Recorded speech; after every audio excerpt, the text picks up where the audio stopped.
Hello আমার প্রিয় ছাত্রছাত্রী বন্ধুরা, আমি তোমাদের অমিতাভ স্যার। সবাইকে আমার YouTube channel practical and theory ক্লাসরুমে স্বাগত জানাচ্ছি। এখানে আমি নিয়ে নিয়েছি একটা ড্রাই বিকার, এবং যার মধ্যে আমি নিয়ে নিচ্ছি কিছুটা কনসেন্ট্রেট নাইট্রিক অ্যাসিড।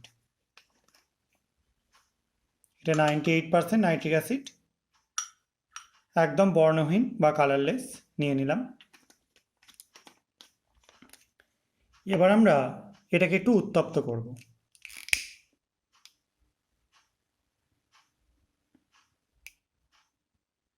এটা সব থেকে ভালো হয় তোমরা যদি স্পিড ল্যাম্প বা যে কোনো টাইপের হিটিং সিস্টেম দিয়ে করো, বুনসেন বার্নারও চলবে।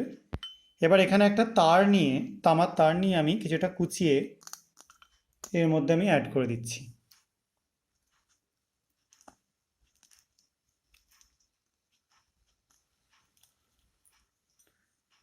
দেখতে পাচ্ছ একটা দারুণ সুন্দর ব্রাউন কালারের গ্যাস তৈরি হচ্ছে। দেখো সবাই, একদম রেডিশ ব্রাউন কালারের একটা দারুণ সুন্দর গ্যাস তৈরি হচ্ছে। এই গ্যাসটা একটা মানে ঝাঁঝালো শ্বাসরোধী গন্ধযুক্ত একটা গ্যাস। আমার কথা বলতে খুব অসুবিধা হচ্ছে গ্যাসটার জন্য। এটা নাইট্রোজেন ডাইঅক্সাইড এবং অসম্ভব সুন্দর একটা কালার এর, দেখতে পাচ্ছ তোমরা। আর আমরা এখানে কেআই পটাশিয়াম আয়োডাইড নিয়েছি।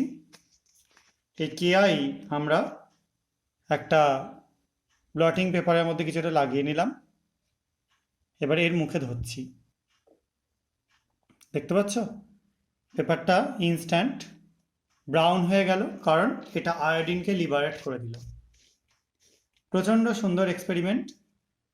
এবং এটা দিয়ে তোমরা নাইট্রিক অ্যাসিডকে বা যে কোনো নাইট্রেট NO3- আয়নকে খুব তাড়াতাড়ি আইডেন্টিফাই করতে পারবে এবং মোটামুটি কনফার্ম হতে পারবে যে এদের মধ্যে NO3- আয়নটা আছে।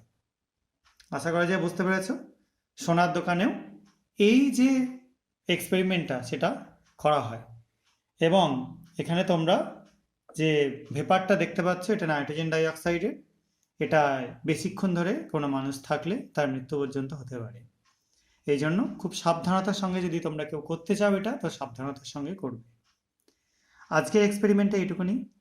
যদি তোমাদের এগুলো ভালো লেগে থাকে তাহলে চ্যানেলটা সাবস্ক্রাইব করো এবং ভিডিওটাকে লাইক ও শেয়ার করো। সবাই খুব ভালো থাকবে, সাবধানে থাকবে। বাই।